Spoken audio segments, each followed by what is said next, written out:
So at the very least, as citizens, voting, informing yourself to be an informed citizen when you Mm. walk into that, to cast that ballot, and raising good citizens, raising children to be good citizens. Let's go.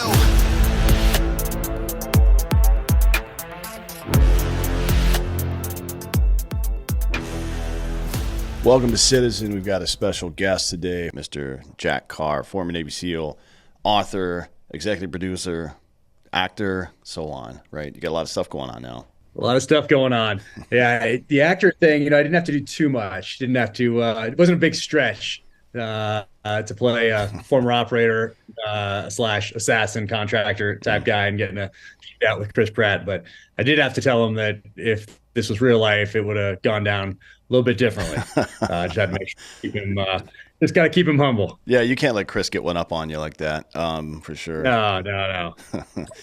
But it was um, pretty cool to see it. You mentioned it was cool to see how they do that in Hollywood, how they put bullet holes in glass. oh, yeah. And what they do is they little like metal straws that are like mortar tubes, Mm. and they're just below the dash in a car. And so they're just lined up right there, and then you're behind the wheel, and Chris is shooting in. But what makes it look like there's bullet holes in the glass is the guy on the side, and he's pushing these buttons, and a little charge is going off in the bottom of these metal straws, sending a small ball bearing up into the glass. Mm. So I have sunglasses on, so the glass doesn't go into my eyes, but it looks like there's little bullets coming through the glass. So it's kind of cool to have those things going off and getting the shootout and do the thing. You know, one of these days you're going to have to do maybe on Danger Close, or maybe just do it as like a mini doc and explain how all the Hollywood magic happened, because people are super interested in that stuff.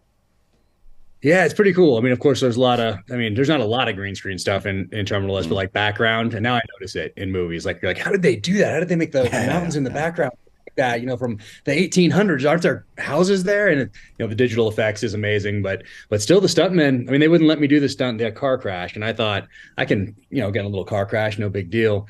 And then I saw it and I was like, oh, I'm kind of glad I didn't do that at this stage with the little neck. I had some neck surgery, spine surgery a few years ago, right. and glad they didn't let me do it because it actually looked in person a lot harder than it looks on screen. But the guy who doubled me was Mick Rogers, who's a famous Hollywood stuntman, and he doubled Mel Gibson Hmm. in Lethal Weapon, jumping off that building Oh, handcuffed yeah. to Mel Gibson. Yeah, So it was really cool to meet him and get to talk to him about that because obviously Lethal Weapon is a very formative film for those of us who sure. grew Yeah, up in the 80s. yeah.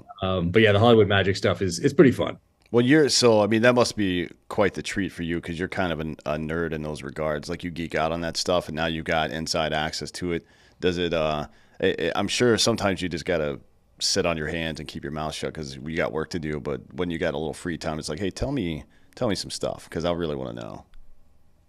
There's some, yeah, and you hear the old Hollywood stories too. So you hear from guys on the set that have worked on films in the 80s, Mm. 90s, early 2000s, and the differences in the evolution of the industry. And it's really cool to hear those stories as well, or interactions with stars that we all know on different sets, and you get kind of insight into that, and then the business side of it. So there's a lot to it. But what it has done is also made me realize just how many places a film can totally go off the rails, Yeah. and it makes me appreciate films that actually get made. It makes me a lot more understanding. And I was always understanding before, trying to enjoy, movies for what they are rather than trying to pick out all the little things that are wrong. But now I just see how many people are involved. Like a book like this, like that's one person. If it's something's wrong, that's all on me. But over there in Hollywood, there are 350 people on set. Yeah. There are multiple writers in a writer's room. Then there's editing, where someone can take a shot that just looks better because of the lighting, but has no idea that, let's say, the scope cover's on, Mm. or that the actor's fingers on the trigger when he's pointing at his buddy's head, or Mm. something like that. So there's just so many opportunities for these things to completely go off the rails. So I'm much more understanding now, having been a part of it. Yeah, I mean, there's so much that goes into that stuff, and there are so many people that are involved that have no idea, about some of the particulars. So, one of the things about that people, we get this feedback a lot whenever we have you on, and I share this sentiment, is that just the attention to detail in your writing is something that really draws me to your books. Like Hurwitz books are like that too. Like, the super attention to detail. I'm a big fan of that stuff. So it's nice to see it come across on screen, because I would say even today, the shows and TV and films that get it right are probably in the minority. Like get it like really right. You know what I mean? Like SEAL team does a pretty good job, but half the fucking crew over there are SEALs or tier one operators, right? So that's always a nice benefit. But on a Yeah, big movie project like that, you can't always, have that many actual gunfighters on the job. So, but let's get back to I want to start a little bit earlier here. It's kind of a trope these days with the GWAT that somebody joined the military because of 9/11. You were in before that, but your story is a little bit different because a lot of my buddies that join, especially the Navy and especially the SEALs, it had something to do with some of the operations they may have seen or heard about in the news, or Charlie Sheen obviously was a great recruiter for the Navy. But for you, it's like your entire family served in the military, so you were thinking about this from a very young age. Can you tell me about that? Yeah, very early. I think it was just in my blood. I think even if my grandfather hadn't served in World War II, even if I hadn't had his medals, hadn't had the silk maps that they gave aviators back then, because if you had a paper one and hit the water, it would disintegrate, but a silk map would just get wet. You could still use it. So I had all those. I still have all those. I have his wings. He was a Marine Corps fighter pilot, flew the Corsair, and there was a show on TV called Black Sheep Squadron back then, for Yeah. those who remember, with Robert Conrad playing Pappy Boynton. So really, before the age of social media, that was my connection and my dad's connection to that generation, because you couldn't just look on Facebook and try to find someone who knew your dad. My grandfather was killed in World War II, so my dad never had any connection to him other than through the medium of popular culture, in particular that show. Once again, there wasn't a Facebook group where you could go and find that squadron and say, track somebody down when you were age 9, 10, 11, 12 and say, hey, tell me about my dad.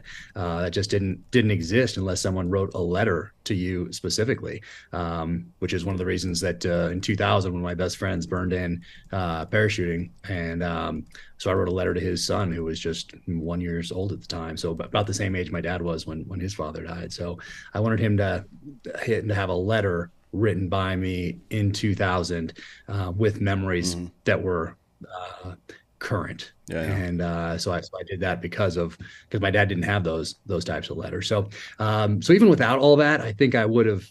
It was just in my blood to serve and to want to test myself. And I think it's just a part of you, and it's been a part of most people from the beginning of time. You had to be a good fighter, you had to be a good hunter, or else you weren't long for this earth, and neither was your tribe.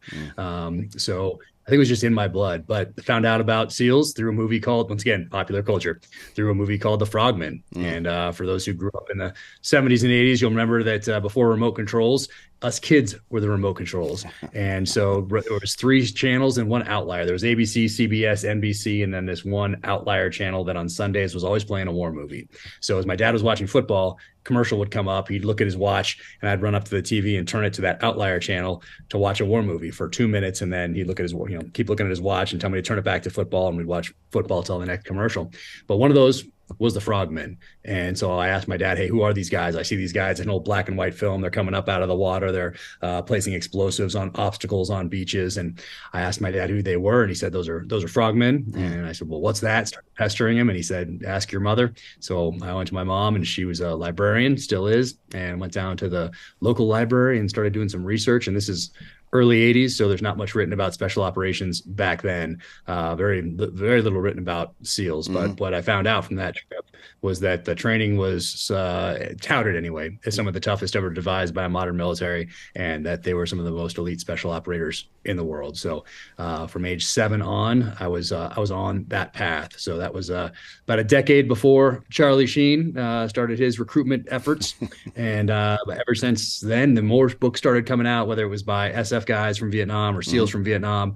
They slowly started coming out in the later 80s, then early 90s, the late 90s. So I was just always a student of warfare. We had a set of Encyclopedia Britannicas in the house, and I would always go to those, and I'd be always looking up World War I, World War II, Korean War, Vietnam, just always looking for anything I possibly could on warfare, and specifically special operations. So I was on the path from a very early age. But then at the same time, once again, you get to the end of that library shelf, and you've essentially found the end of the internet in 1983, 84, 85, 86. And so I started reading the books my parents were reading in about fifth grade. That's when I switched from young adult literature into the same kind of books my parents were reading. Hunt for Red October comes out then, and then I'm just from for sure sixth grade on. I'm on a steady diet of these amazing books by incredible authors: David Morrell, Tom Clancy, Nelson DeMille, AJ Quinnell, J.C. Pollock, Mark Golden, Louis L'Amour, and I just start going into all these books, loving the magic in those pages. But also because the protagonists back then, and even if you didn't read in the 80s, if you watch movies and TV shows, the protagonists were very similar in that they were all Navy SEALs in Vietnam, Special Army Special Forces, Vietnam, Marine Corps sniper, Vietnam, CIA paramilitary, Vietnam. And now in the 80s, they're a private investigator, they're a stuntman, they're a police officer, whatever they might be. But they had that background that would allow them to do the things in the pages of books or on TV or in movies that gave them some credibility. So I loved the magic in those pages and knew that after my time in the military that I would write thrillers. Yeah, I mean, that's something I wanted to ask you about. It's like your love of writing and commitment to the country and military experience began way before you started writing or before you were in the military. I think a lot of people have come out of service like that and become good at something, writing or whatever kind of entertainment. But I don't know that I know of anybody else who was already committed to both, right, in the younger years and has kind of progressed through that. So do you think that having that mindset already, being a fan of reading and writing already, do you think it made you pay closer attention to some of the details that you would later articulate onto the page? I don't know because I looked at them at the time as two distinct, separate entities and phases of life.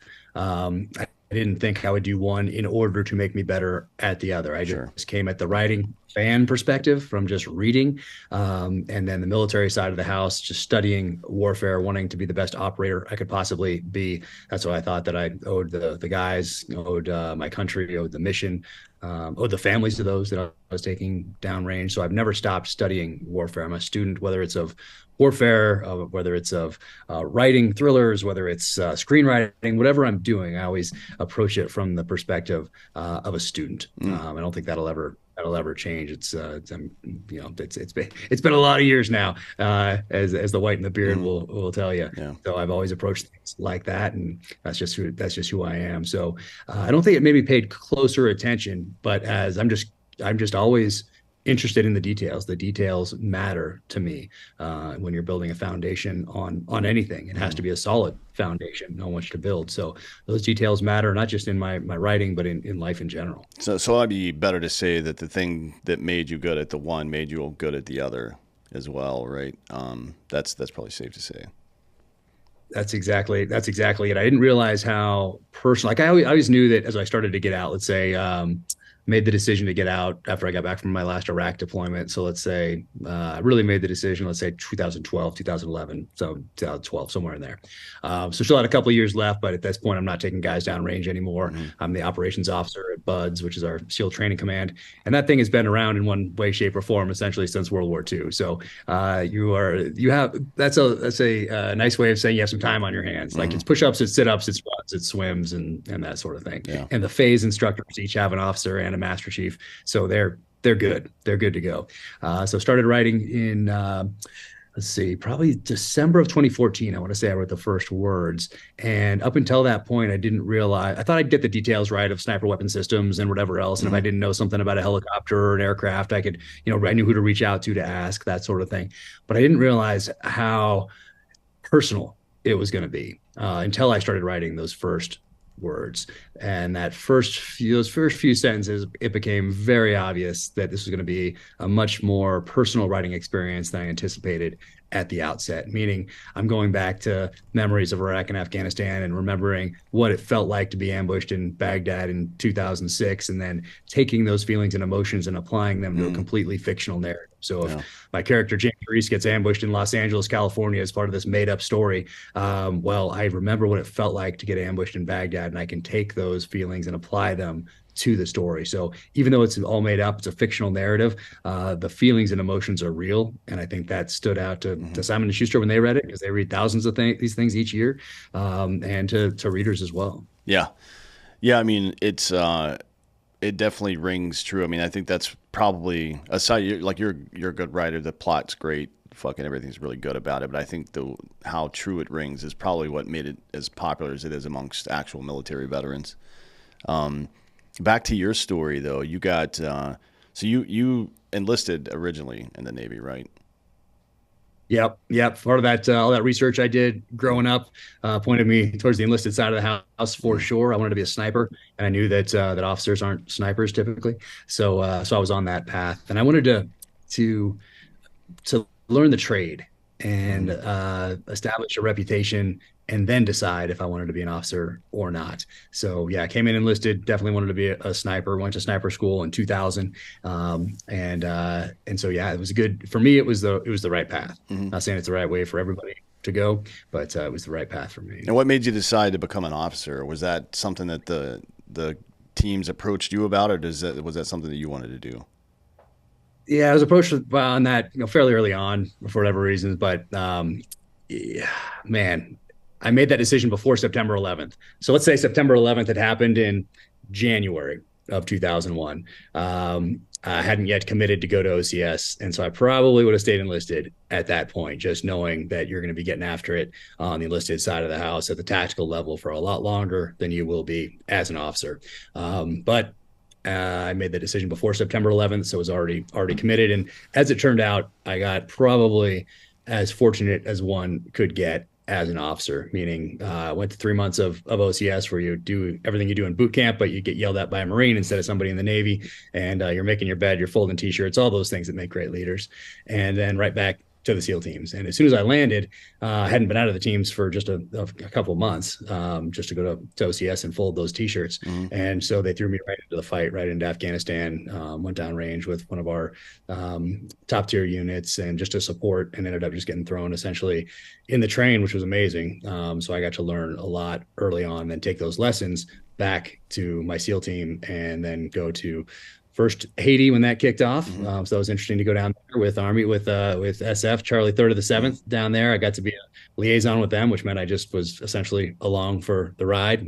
But it was cool to see the Army start with nothing, essentially just a hangar on an airfield, and how they came in and just built that thing up into a tactical operations center and a huge rock drill area and all the different elements that we're going to need to support units going into Haiti. And that was like, when was that? When Aristide got deposed in 2004, early 2004, and then came back from that and right into Iraq, and right into the summer in Najaf, and leading a sniper team there and all that stuff. So that's a long way of saying I got very lucky as an officer to be continue operating at the tactical level for a fairly sustained amount of time. So Yeah. it was a good run. Yeah, that's why I didn't. I mean, I enlisted for the same reason. I had been to college, but you know, just a cursory search showed me. I was in the 82nd Airborne, so a cursory search showed me I might get some time to fight when I'm a platoon leader as an O1, and then after that, it's unlikely that I'm in the fight again. So it's like, all right, I'm not signing up to do fucking paperwork. No offense to people who do. It's necessary to. We need leaders and stuff, but I wasn't really interested in doing any of that stuff. Exactly. It's painful. It's good to know your weaknesses, and the admin side of the house was definitely, not my strong suit, Yeah, yeah, but I mean, to say the least. was it was it McCarthy who said that wars are won by logistics? I don't remember who it was that said that. It may have been Patton that Yeah, said that. yeah. But yeah, it's definitely Probably, true. but yeah. The logistics train, I get to see the Army logistics train is definitely something to Oh my see God, and to man. witness. Whether it's strategic or it's more tactical, meaning when we went into the job summer 2004, and I think they gave probably about 2 weeks, let everybody know, hey, get out of here if you're not Jaish al-Mahdi militia. And it ended up being like a 2-week campaign, 11 days of which we were engaged in pretty intense urban combat nonstop. But to see how the Army came in there and supplied those troops fighting like us, that water, that food, that ammo, everything moving forward into those front lines, and us pushing forward and bringing that food and that water and that ammo up to us, and just to keep pushing the Jaish al-Mahdi militia toward the Imam Ali Mosque in Old Town Najaf. That Army logistics train is no joke. Yeah, They've got that down. it's pretty good. Yeah, I mean, and it's better. I would say probably the best in the U.S. military. Now you also were in the Philippines. I don't. That's the one area of the GWAT that has no media about it. Nobody ever talks about it. There's been no books really. I mean, there's been some books, but not any major books. There haven't been any kind of a film or television about it. But it's like the fucking. It's the Wild West down there. I mean, the Philippine government had a weird kind of deal, I guess, off the books deal with those guys that if they stayed on the southern islands and didn't fuck around on the mainland, they would, turn a blind eye to it. But then things started to escalate. You were down there for some of the hot stuff. Yeah, it was interesting because obviously I wanted to be in Afghanistan, wanted to Mm, be in Iraq, and I ended up going to the Philippines. So what do you got? You have to embrace it, and so I did, and started learning. And I got paired up with an Army warrant officer down there on one of the Southern Islands. I won't say his name, but I'll say his first name, Dave, because he's an awesome dude. But I got to hear all about Army SF warrant officer school, and that seems like an impressive program for those mm, guys. But anyway, we he knew a lot about the area because he was coming from first group, and I had been focused on Iraq and Afghanistan, and thought I was going to Afghanistan up until essentially the last minute when things changed, and we had mm. a commitment that we had to fulfill down in the Philippines. So it's just how it goes sometimes. Yeah. But I started learning, started reading. I went in there to advise a Philippine Marine general. So once again, I took on the role of being a student, and he mentored me, and he'd been fighting down there for his entire career. Mm, There's been an insurgency in the Southern Island chain for they've been fighting it for 100+ years now. So I got to learn a lot, and it also it wasn't as dynamic as Iraq and Afghanistan, meaning they would gear up for campaigns in a more traditional way, build up their intel, and then go full force onto one of these islands and essentially eliminate as many terrorists or mm, insurgents or criminal gangs even as they could. So it was a different kind of operating environment, and we were there in support, really utilizing our technical intelligence is the best way to say it, mm, and coupling that with their human, and then of course they would go in and do the work, and we could support medically and with a few other things. But man, it was pretty wild down there seeing them go in, and it's hard not to like go in with them. I definitely don't want to give the impression that I was there in the jungle shoulder to shoulder with mm, these Philippine Marines who are going in there and getting after it. That is not the case at all. We were back at these fobs that are located throughout the jungles there.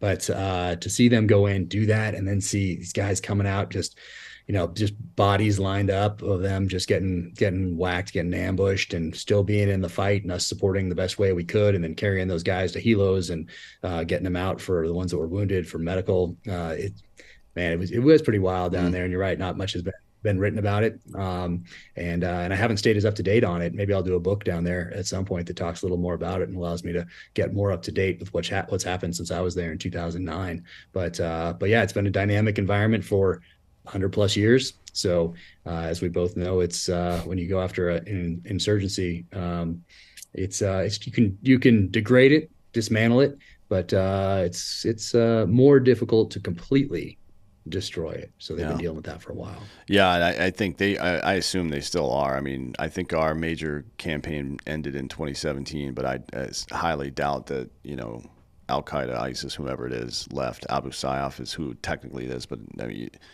it's Wahhabists. I doubt they've left the area, right? There's no way. So I'm sure there's something going on down there. Um, Yeah, actually, when we were there on a different island, I think it was on Holo. I might be wrong about that. On a different island, an SF guy we got killed on a with IED mm, down there. Barely, you don't hear about yeah. that sort of thing. Yeah, it's kind of the forgotten part of the GWAT. I've always been interested in it because I've had plenty of buddies from First Group and from Ground Branch who have been down there operating and shit. And they've got, I mean, it's wild stories that seem like they would be pretty fun for TV and film. You know what I mean? It just never Yeah. kind of materialized. Yeah, But you're maybe, kind of off the radar. yeah. You're even though there is a flagpole, there is a kind of like a headquarters Mm, area. If you're even there, I mean, you take a step outside, you don't feel like you're close to the flagpole. You have a little more freedom, I think, of maneuver down there, particularly if you have a good relationship with your Filipino counterpart, which I did. So it's an interesting part of the world, that's for sure. And when the light's not on you, you can do a little bit more. yeah, yeah, for sure. It's always nice not to have cameras following you around when you're trying to do shit. So let's talk Senior about, level leaders looking over your shoulder and directives coming down because something yeah, happened at the Chow Hall, yeah, in Baghdad, whatever it is. Like there just wasn't that, and also at the time, comms were sketchy. I Mm. mean, it's for whatever reason, it was very nice to have comms go down on these islands from time to time. It gives you a little breathing room. Yeah, yeah, it is nice. Certainly. Yeah, it and I want to talk some about the show here. So, Citizen is the reason I named it that is because the premise of the show is that you can bitch and moan about your rights and how things are going in the world, and you know, you can wait around for somebody else to secure those rights for you, and you will be a subject under their rule. As Plato said, and you know, if you refuse to take part in your own governance, you're doomed to be ruled by fools, right? Or you can, you know, secure your rights yourself by performing the responsibilities required of you, and that's the literal definition of a citizen in Merriam-Webster. It's somebody who had with the rights and responsibilities given to them for being a citizen. And you know, it's all about personal responsibility, and not just for its own sake, not to moralize personal responsibility or anything like that, but because it's fucking effective. You know what I mean? I use this quote a lot, but G.K. Chesterton used to say that men didn't love Rome because she was great. Rome was great because the men loved her, and that's the responsibility of every American. If you're going to wear that fucking flag on your shoulder and talk about how patriotic you are, you better goddamn be ready to contribute, right, and pull your weight. Otherwise, you're full of shit, right? It's just that seems like really basic to me. Like we should all kind of be on that same page, you know. And it's like anytime, anytime you let some external entity, whether it's government or something else, interfere in the day-to-day activities in your community, there's a price to pay for that. You might be getting something from them, but they're getting some from you too, right? It never comes for free. And I think we should be deeply suspicious of anybody who shows up with, you know, with gifts, right? It's almost always a Trojan Where are those horse. bearing gifts? Yeah. Hmm. No, there's Um, absolutely, I mean, the very least, people need to inform themselves and vote and realize that tweets, headlines are there to manipulate behaviors and thoughts. And they're all the more powerful in this age of social media and getting powerful, more powerful each and every day. So, at the very least, as citizens, voting, informing yourself to be an informed citizen when you mm, walk into that, to cast that ballot, and raising good citizens, raising children to be good citizens. I think those three things are probably top of list off the top of my head as things that anyone can and should do as a responsible citizen of this nation. Otherwise, you have this gift and you're throwing it away for future generations. It's not really about us at this point. It's about our kids and mm, our grandkids. It's about those future generations. The decisions we make today, the vote that we cast today is about our kids and our grandkids. It's not really mm, about us at all. And people from the inception of this country up until today have sacrificed everything to give us these rights, to secure these rights for us. So it's our responsibility as citizens then to do the same for the next generation. And it seems like that is getting more and more difficult as the government continues to encroach upon these rights. We continue to give up rights almost without a second thought in some cases. And to have our thoughts and behaviors manipulated by entities that benefit from us being divided and from that manipulation, meaning social media companies and what else? Well, politicians. Those two entities definitely benefit from our division. One to consolidate bases and the other to get more data and become more profitable and therefore more powerful and therefore can unleash even more lobbyists upon yeah. Washington, D.C. Yeah. But something when we talk about citizens, something that really pandemic highlighted was how important local level politics Mm, are. We're focused on national level politics a lot of the time because that's what's on cable news. That's what the headlines really focus on. But I think when we look at these school boards and we look at local level politics, COVID, if it did anything, it highlighted the importance of getting involved at the local level. The hard part about that is that a lot of those that are out there working and building businesses are doing just that. They're doing that. They're all in on building businesses. And then next probably comes family and school board stuff and local level politics falls somewhere down the chain. And I think a lot of us are guilty of that, me included. But if we recognize it, then we can take steps to combat that. But what you said, the whole point of your show, Mm, in the preface here to my first book is how I finished this preface up, and it's kind of what I do before the book kicks off, and I do it with all of the books that kind of sets the tone for what people are about to read. But my last sentence in this, all right, the fundamental value of freedom is what sets us apart from the rest of the world. We are citizens, not subjects, and we must stay ever vigilant that we remain so. mm. I wrote that on August 6th, 2017, in there. And what's actually been really interesting about this publishing journey, and I didn't know how it was going to be at the outset, is that there's been zero pressure from Simon and Schuster in New York to change anything in my novels. There's never been even a hint of, hey, do you mind lightening up on the freedom stuff or on the gun stuff? Like zero. I have 100% complete creative control and freedom with the novels. And I didn't know if that was going to be an issue going into publishing because I had no background in it at all. But to have complete creative control over something and have no outside entities that are kind of, let's say, above you in the chain of command, Right. Yeah, because yeah. they're publishing your book, try to influence what you write is refreshing and actually gives me some hope. Yeah, I like what you said about, well, one, I like that you introduced, because in some of the other books, like the one where you're talking about, you know, quantum computing, you talk about some of the dangers of that, what might happen, and things like that. So it's always the prefaces are used in a lot of different ways in novels like that, but I really enjoy the way you use yours.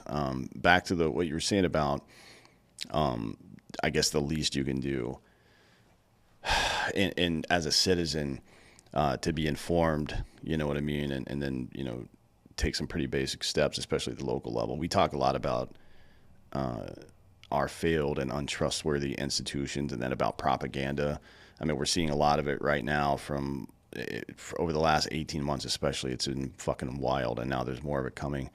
The only way you can really insulate yourself from any of that stuff is to be informed and prepared, right? I mean, you only have to be a little bit more informed than the propaganda itself to be like, nope, that's bullshit.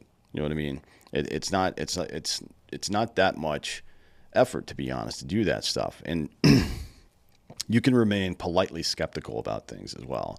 There's no, like, maybe there's some price to pay for that because people are trying to, coerce or force you into a certain position, or to even take a position where you're not ready to.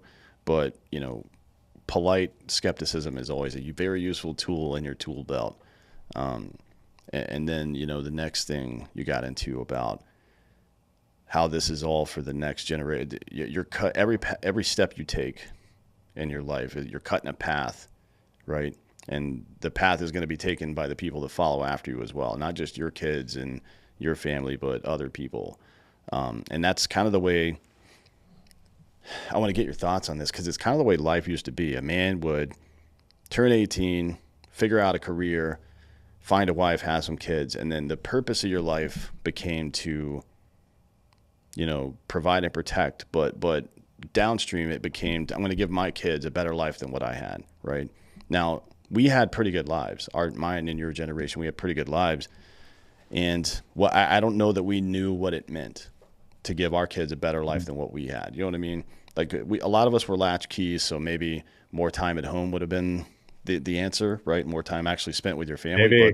But I think about that a lot. yeah, it's like, but for a lot of people, I don't know that I could give when I have kids, I don't know if I'm going to be able to give them a better life than what I had. Because mine, I mean, my younger years are pretty rough, but my adult years have been pretty fucking dope. You know what I mean? It's been great. So I'm not sure we spent the requisite amount of time fleshing out what it means to give people a better life, because better doesn't mean more.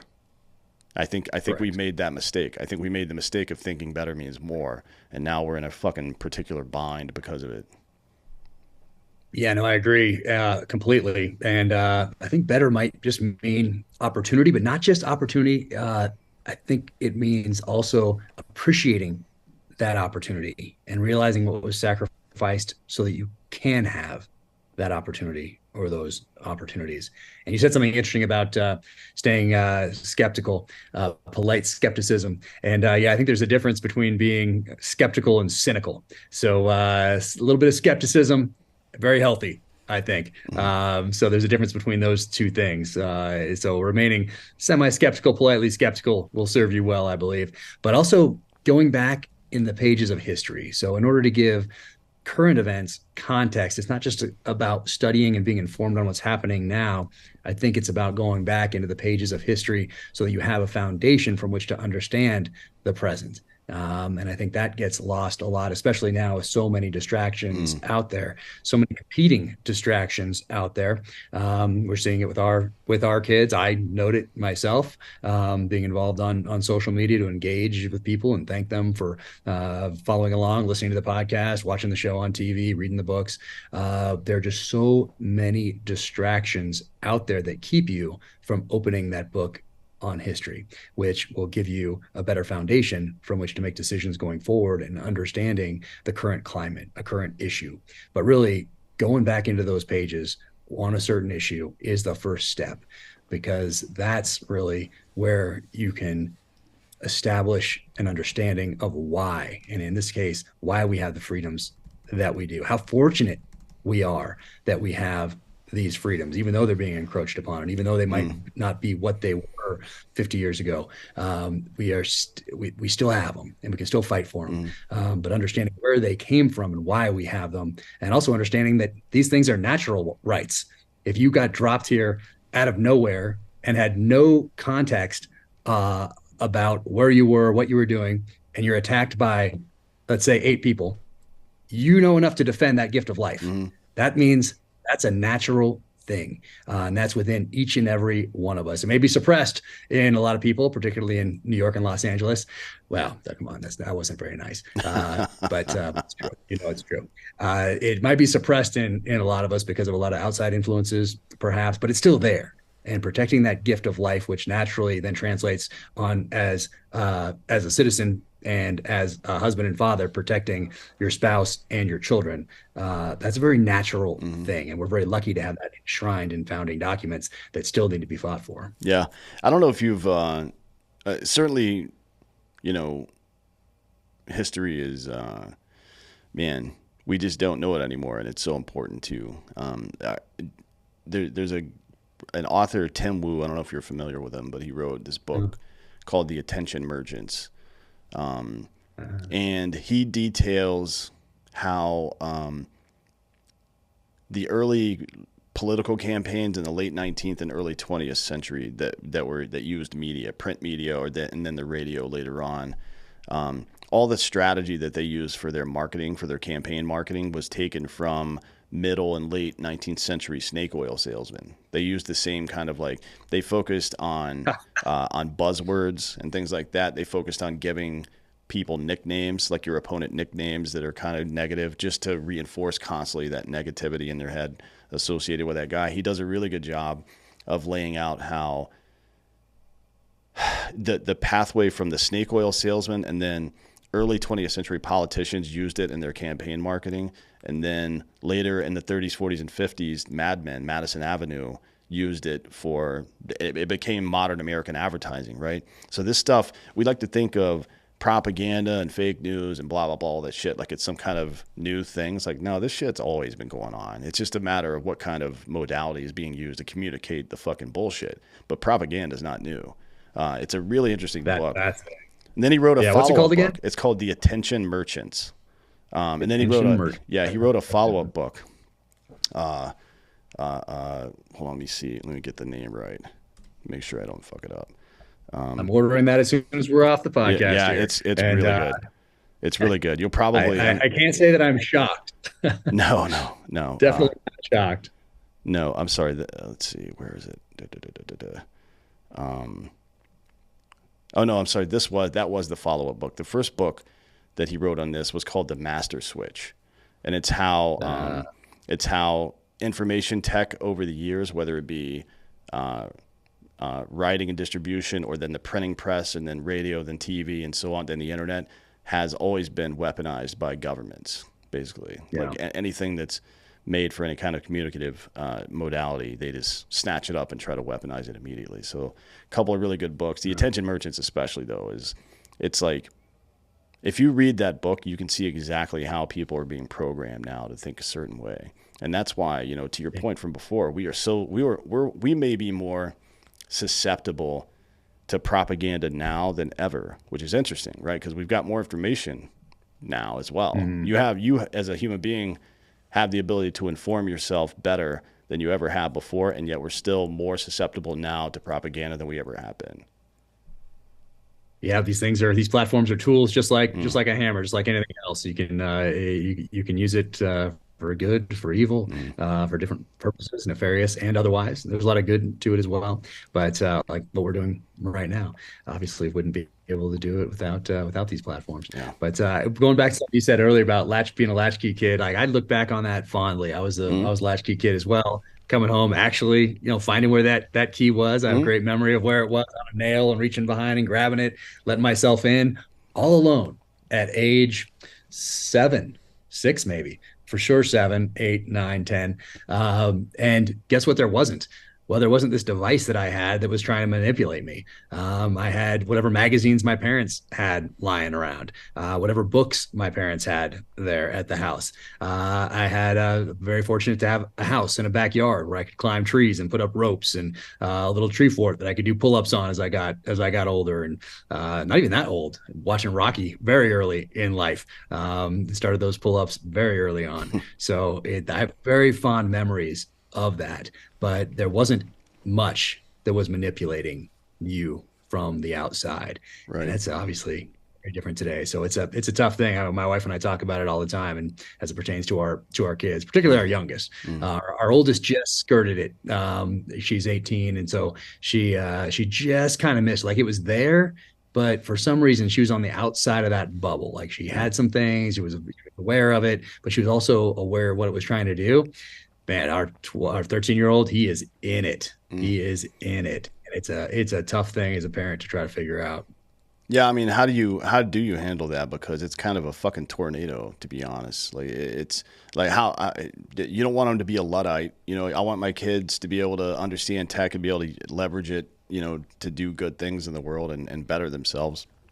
But it seems like around every corner, you know what I mean? It's around every corner is a windowless van with free candy written on the side of it, and they're serving up either some kind of abuse or some kind of stupid ideology. You know what I mean? Like how do you police that? I don't know if you even can.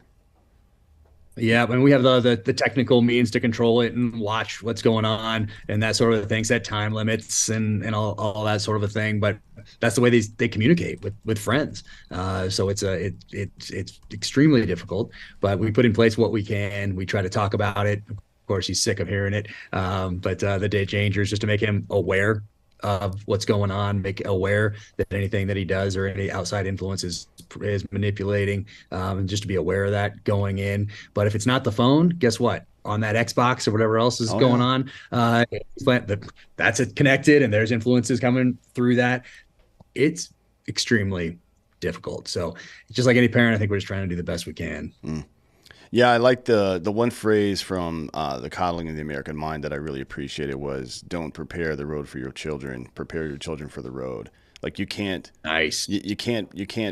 you can't change the environment. You know what I mean? I mean, to some degree you can, but as much as we missed out on some human to human contact during that latchkey process, I think the independence that we generated from it was probably worth it, to be honest. I mean, I feel like the kids I hear about these days, the ones that, the ones that you hear about, I guess, are just, they seem hopeless. You know what I mean? They just have no life skills at all. It's very troubling to me. It's like, what, that is one of our primary jobs is like maybe jobs 1A and 1B are to create a good, sustainable world, for ourselves in the future, and then prepare our children for the future. Those seem to be two of the more important things going on.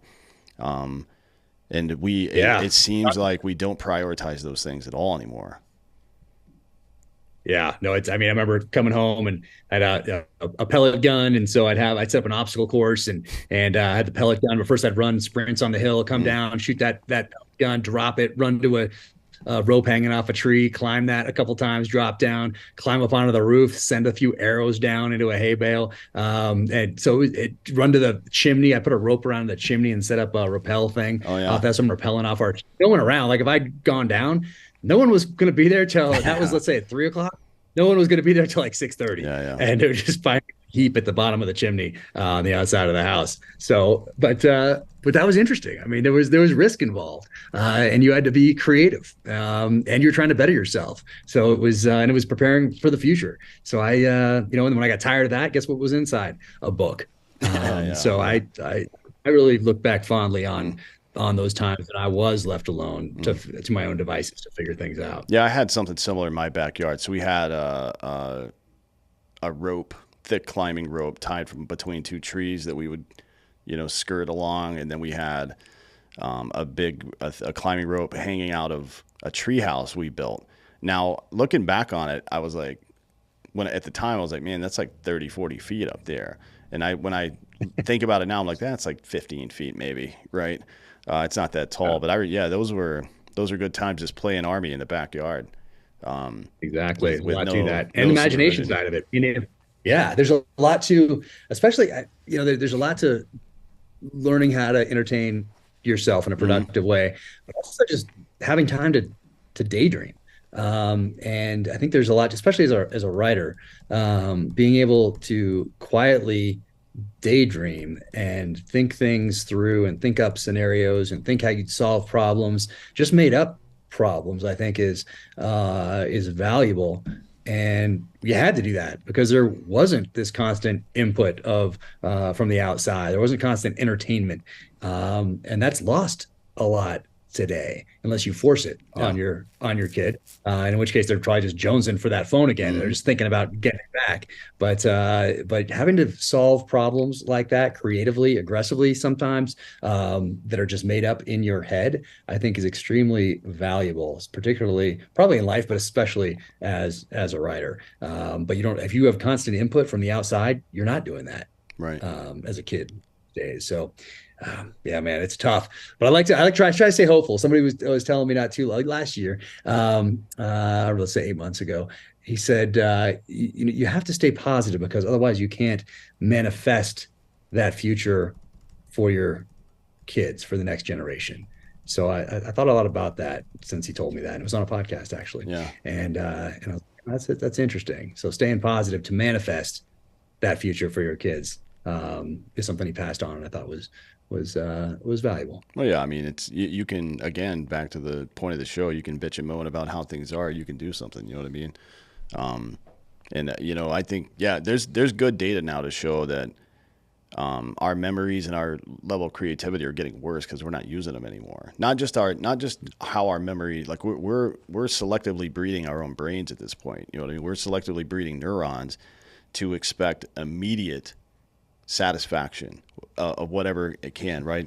So we're weaning ourselves off serotonin and onto dopamine, which is not the best, right? I mean, it's the cheap thrill versus the lasting happiness. You know what I mean? We're sacrificing that, and there's no wonder. Like, there's a lot of reasons, including hormone levels that have been fucked with and stuff, and a general malaise, to explain a lot of the suicide numbers that are going on. And I don't mean veteran, I just mean in the general population, it's up as well, even for teenage girls, which used to be one of the more resilient against suicide, right? All of these things are on the rise right now, and it's no wonder, right? Because we're changing the relationship between effort and outcome, I guess. You know what I mean? It's like the expectation that things will be good regardless, and then things are not good. It reminds me of that. It reminds me of that veteran whose life is more or less going pretty well, and they can't figure out why they're fucking depressed and want to kill themselves all the time. The two don't match up. If things suck and you feel bad about it, that makes sense to your brain.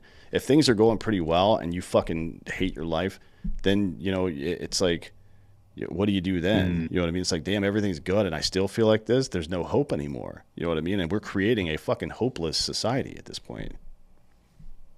Oh, I thought we were going to stay positive. Yeah, no, that. Well, I mean, you have to identify the problem before we can treat it, right? Yep. No, exactly right. So there's something about like putting that device down, and you know what, I'm going to read the book this time, or I'm going to listen to it on Audible instead of going to watch the movie or whatever the fuck, right? Not that people shouldn't watch your TV show, they should. But yeah, it's like take the stairs. That's a motto of mine. It's like, sometimes it's not convenient, whatever, and it's not like I'm not trying to moralize the issue or anything. All I'm trying to do is remind people that human beings have done things a particular way for the last, I don't know, quarter of a million years, give or take. And you're not going to outsmart nature. You know what I mean? If you try to rapidly change things like that, there's going to be a price to pay for it. So it is within your power to look at the easy way and look at the difficult way and take the difficult way. That is a choice that you personally are in control of. That's the beauty of this, is that nobody can fucking stop you. All you have to do is be disciplined and make that decision, and your life will improve markedly. Not only your life, but the lives around you as well, because nothing teaches more than setting a good example. Thinking about those distractions, I remember reading an article back in the mid 80s, and it was probably in Time or Newsweek, because that's what those are the news magazines that came to our house. But it was when Miami Vice came out, and I distinctly remember this, just being even then just a fan of popular culture, all those shows in the 80s and movies and everything else. And the article pointed out that if you looked at Miami Vice and then you looked back at, say, Gunsmoke or something like that, the camera and how long the camera was on a certain actor, a certain scene, was so different. And they were worried about the attention, particularly of the youth watching Miami Vice and not being able to pay attention for much longer anymore because of those camera takes that were so different from 20, 30 years prior. So it's similar, different, obviously. It seemed alarmist back then, and of course we think that right now that it's a lot worse, which I can't see how you can say that it's not, as far as attention grabbing platforms and devices and all the rest of it. But that was a worry back then, and it's still a worry today. Of course, there's a lot more of it. We had a discussion about there was an article about this recently, actually. I don't know where it was now, but we talked about it on the show maybe a month ago on Drinker Bros. We were talking about it, but because Ross was a director for a long time, is like the establishing shot was quite a bit longer, or the end of a scene. Like if you look at film and television from the 1950s, for example, there would be the end of the scene, the dialogue would be complete, and then there would be like a 15-second lead out from that. You know what I mean? With maybe some music or something, just to like give. Well, I don't know what the purpose was, but what the purpose seemed like was to give me a chance to, I don't know, absorb everything that just happened. You know what I mean? And now it's just like cut, right? As quickly as possible. They don't want to lose your attention. It's but maybe it's a chicken or egg thing. Maybe our attention's getting shorter, so they have to do that, or maybe it feeds each other. I don't know. But it is. Yeah, it's interesting. Yeah, go ahead. No, it's interesting though, no doubt about it. Oh, it is. Yeah, I like looking at stuff like that. Just because even if it is a negative change, it's still within the parameters of workability. You know what I mean? Like you can still adjust for things. That's why I like it sounds like doom and gloom a lot when you're talking about stuff like this, but really it's just information. Yeah. Like, oh, how am I going to adjust now? Like, hey, it's a shitty day out and you got to take a sniper shot. It's like, all right, well, I just got to plug that dope in. That's just the way it is, man. There's no change in reality. You know what I mean? Yeah. Hold left. Yeah. Going back to something you were talking about earlier about a citizen, the responsibility of citizens, most of history, you had to prove yourself to your tribe and to your society in order to gain membership and be accepted by that tribe and by that society, meaning that you had to go through usually a series of tests, which I think is still, I think it's a very natural thing, which is why so many people are drawn to Marine Corps boot camp or any boot camp really, or now that people know about BUDS or Q course or whatever it is, there's still this draw in our DNA to test ourselves and prove ourselves. It just happened to be mandatory for most of human history. You had to prove your value to that tribe, because back then it wasn't just about a quote unquote good life or a bad life or whatever else. No, it was about survival of your lineage, survival of that tribe, survival of that society. So you had to prove yourself. And that was just a part of it. So we've lost that today. I think it's still in there in a lot of us, and it's just even whether you recognize it or not. And you can see it in the hero's journey Mm-hmm. in movies, television shows, and books. There's this draw to something that's primal. There's just like there's a draw to a campfire, just like there's a draw to telling a story around a campfire. Why is that? Because you're passing on lessons from the hunt and from battle to future generations, so that they don't have to relearn those same lessons in blood. They can make that a part of their experience, and they can adapt going forward. So that's still in us. It's just been tamped down, I'd say, over the millennia. Yeah, I mean, we don't have the physiological part. We've got the psychological part is still going on, but the physiological part, that is to say, the practical exercise of it, seems to be gone now. We don't have rites of passage that are intrinsic to society in the West anymore, except for I guess Jews do, right, with the bar mitzvah. That's when you know you're. But how does like an Irish kid in the suburbs know that they've become an adult? You know what I mean? Right. It's different because it used to be like at 12 or whatever you would go hunt, kill something with your dad, and take a bite out of the heart, and it's like, all right, I'm a man now or whatever. Or is it just getting your fucking driver's license now? Because that seems like a pretty low bar, and that's why custom and culture matters. It isn't about excluding people. You know what I mean? It's about taking what's good about what you've learned so far, like you're saying, and making that into an organized thought process. You know what I mean? Like, okay, we know that these things are important for people to feel a sense of belonging, and then it also has the added benefit of promoting our society and progressing it farther down the road. It's like, all right, cool, we know all these things, and we're just gonna give up on them, I guess now, right? Because I don't know why. Like it seems like they've all disappeared, but I can't put my finger on why we would have done that. Like why get rid of those rites of passage? It doesn't make a lot of sense to me. Yeah, or we get distracted elsewhere. Society moves in a different direction. I mean, there's so many factors, but it comes back to taking these lessons and applying them going forward as wisdom, whether we're doing that personally with our Mm, families or at the national strategic type of a level. We're not that good at it. We used to have to be good at it. Now you don't have to be that good at it because what happens? Look at what happened in Afghanistan. Look at what happened in Iraq. Guess what? Here in the United States, we keep moving forward. mm, We're still moving forward. It impacted a generation, yes, of those who went downrange in their families, but the greater populace, not so much. They watched it on news and they then moved on. They watched the disastrous withdrawal on television, were outraged for a little bit, and then we got distracted by another news cycle.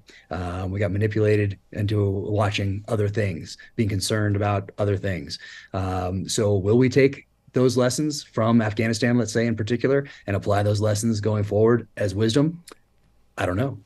I yeah, don't know. We've proven not to be very good at that. yeah. We've also done what I think is some pretty remarkable and difficult to repair damage to our institutions and the trust in them. I mean, we're in the what the DoD is calling a recruiting crisis. I don't think it's a recruiting crisis. I think it's a crisis of conscience. People, like it's you know it's doing war is a difficult thing. You know what I mean? No matter how selfless and patriotic you are, it is still a difficult thing, not just for you, but for your entire family. And there's a fucking price to pay for that shit, a big price to pay for it. And at the end of the day, it is the validation of our honor and sacrifice that I think that keeps most people going. People don't join the infantry or SOF because of college tuition or bonuses. You know what I mean? That would be that would be an insane reason to do any of those things. To be honest, it is. It's as you said before. It's like I think a big part of it is proving yourself to society, but you have to feel like society is worth proving yourself to do that. You know what I mean? And I wonder from your perspective. I mean, you lifelong service. You continue to serve now and through charitable ways and through being a good representation of what a fucking warrior is. I think those are all really important.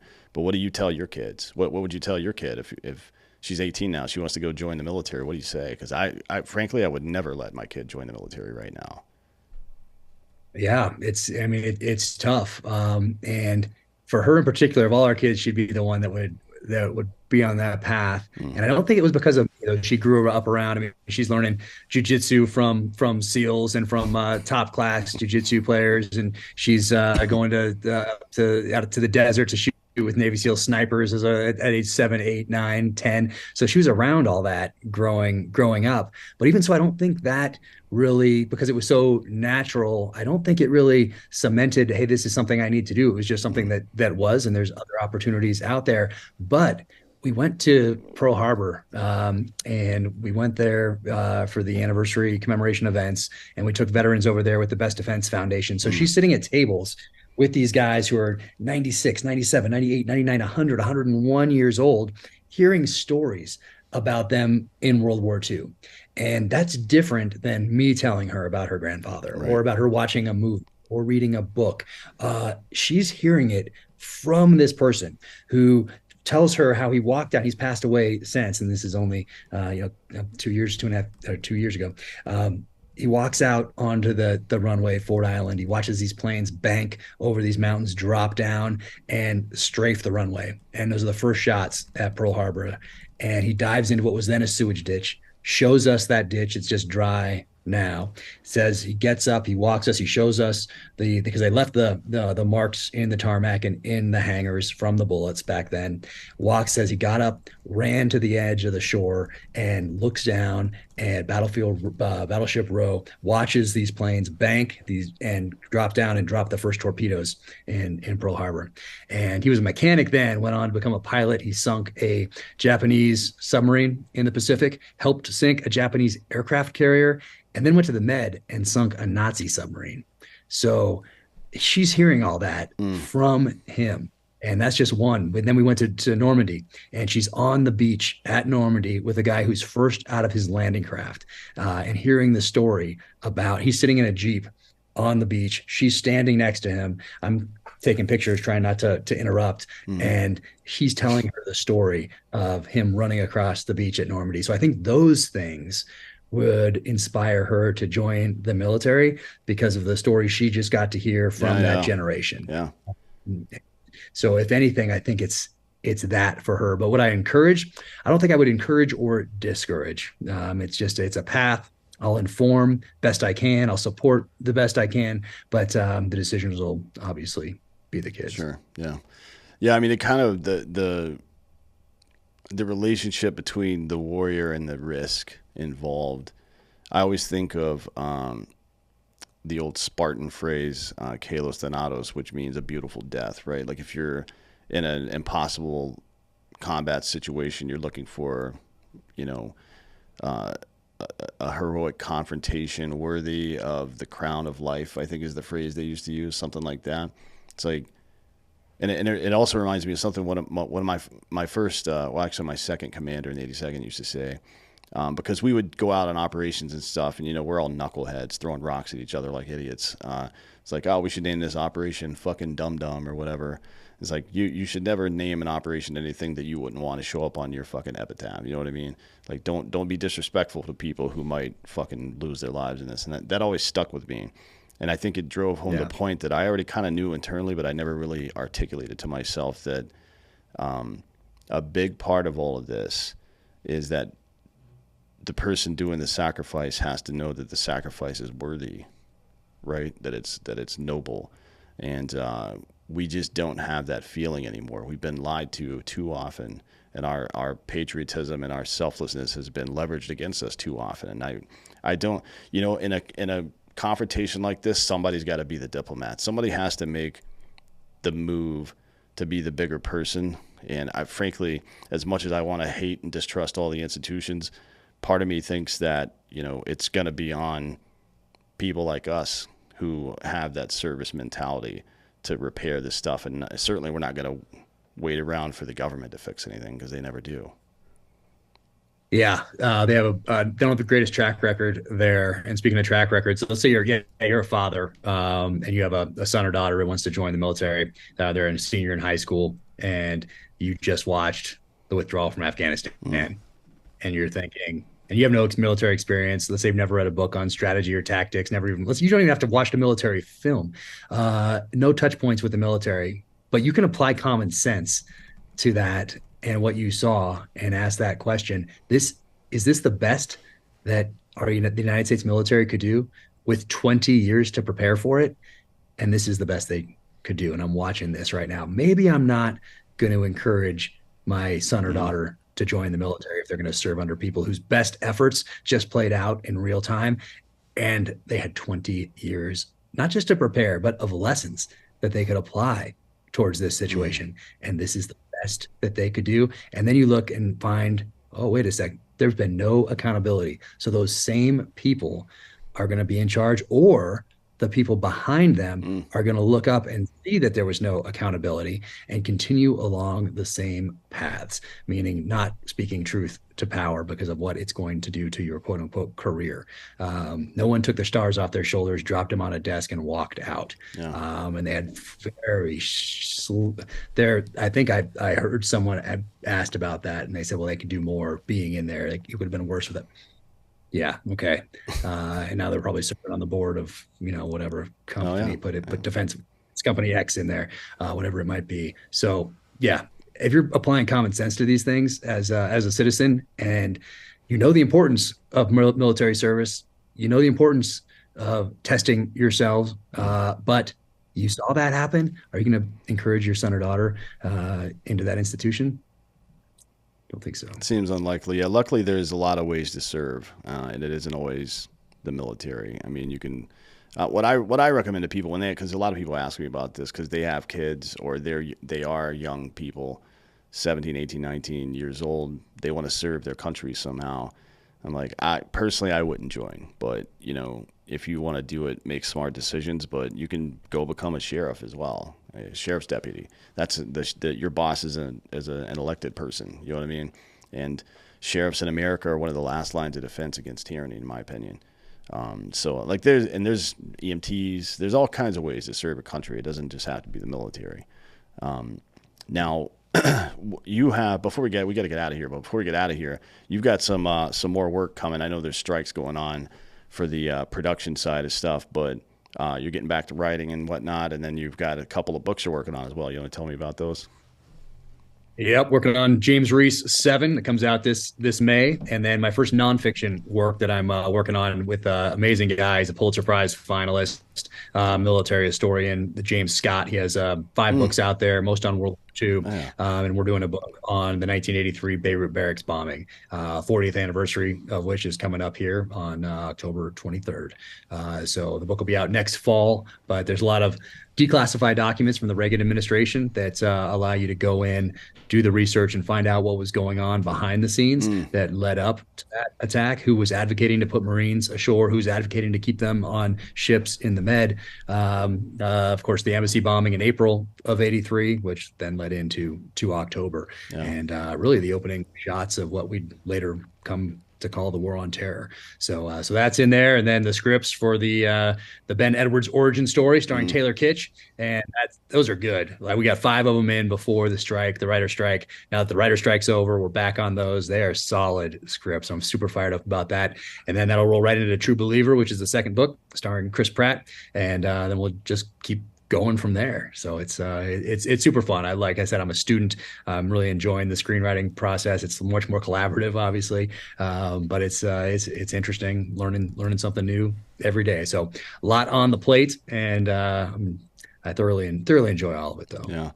Yeah, that's great. I'm glad everybody's getting back to work a little bit now, and I'm really curious. I'm looking forward to this book on Beirut. I mean, I'm not sure that the average American, even after all the dust up when we clipped him a couple of years ago, know about how much of a role Soleimani played in a lot of the shit that happened to the United States over the last like 40 years or so, right? So Oh yeah, good thing he's fucking dead. It's super interesting, especially those early days when Mm, we didn't really guys coming out of Vietnam. So people had Vietnam experience. They mm, had counterinsurgency experience in Vietnam. A lot of those guys rolled into government agencies in the '80s and are now dealing with this new threat that really first appeared in Europe and the Middle East, and then came to our shores. But it's very interesting to go back and look at those origins and try to extrapolate some of those lessons Mm-hmm. and which ones that we did apply and which ones that we didn't. So what my goal is to keep those lessons alive for future generations, for people who don't know about Mm-hmm. that event, or people who've forgotten about it or seem to remember it on a headline somewhere when they were younger, but don't really understand what it meant, who was involved, and how that plays into what's going on in the Middle East today. So there's lessons there that I want to keep alive. Once again, responsibility of a citizen, keep those lessons alive for future generations. So that's really the goal of the Beirut book. Good, man. Well, I appreciate you doing it, and appreciate you coming today. Everybody go check out Jack Carr. Check out all the books. Is this 6 or 7? This is 7 for Reese, right? Seven's coming up. And Yep, 7 this May. and he's a full blown ground branch guy at this point in his life, which is nice, right? He's back on the good side, Yeah, I we got guess. some. He's on the edge. He's on the edge. They keep Well, trying to pull him in, and he keeps going away. So this one is really about. Each of my books has a theme, yeah, and I start with a theme that it keeps me on track. Start with a title, so I'm not wasting bandwidth trying to think about a title. I do a one-page executive summary that I read and ask myself, is this worth the next year and a half of mm-hmm. my life? And if someone were to read this on the back of a book as they walk through the airport, is this worth time that they're never going to get back? And if the answer both those is yes, then I dive right in. So this 7th book really explores loyalty and then the future of AI, a fight over AI supremacy, and what that looks like. Well, I can't wait, man. I've read them all already. I make a habit to, whenever a new book in a series that I really like. So The Nowhere Man by Hurwitz is one of my favorite series as well. And every time a He's new great. one, yeah, I love that dude. Every time a new one comes out, he's a big fan of yours, obviously, as well. Every time a new one comes out, I go back and listen to all of the books, and then the new one when it comes out, because he always sends me the audio version early. And I do the same for yours. Every time a new one of yours comes out, I do the same thing. So it's really great. I'm looking forward to it. Well, look, thanks for coming today, man. I appreciate your insight and all the work you do. Oh man, no, thank you for doing what you do. You guys are out there essentially on the front lines of this culture war. So you're doing it. It means a lot to all of us. So sincerely appreciate it. Thanks. Brother. I appreciate that. And everybody go check out Danger Close. A lot of great interviews over there as well. Check out Jack Carr and all of his stuff. Thank you all for listening. This has been City.